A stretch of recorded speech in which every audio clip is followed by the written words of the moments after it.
I'm Brittany Lewis, a breaking news reporter here at Forbes. Joining me now is Congresswoman Debbie Wasserman Schultz. Congresswoman, thank you so much for joining me. Thanks for having me again, Brittany.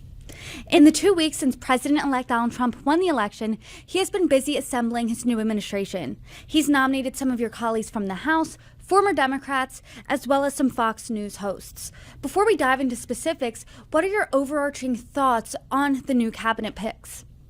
Well, my overarching thoughts is that Donald Trump is trying to break the U.S. government and make it bend to his will by assembling what is essentially a chaos cabinet.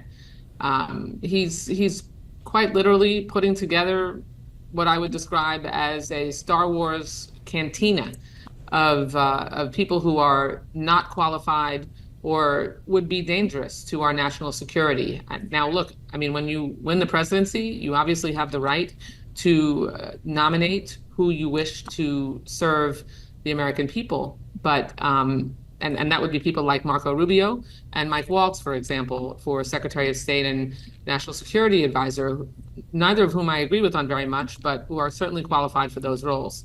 But when you have someone like Robert F. Kennedy Jr., who has actually recently suggested that he would freeze cancer research, as a breast cancer survivor and as someone who's lost other members of my family to cancer, that sends chills up my spine and should do the same for people across America, not the least of which is also because he's an anti-vaxxer, and there's a lot of people who would be in harm's way. We've already had measles outbreaks in Florida, thanks to our anti-vax Surgeon General in Florida. So there's a lot of cause for concern.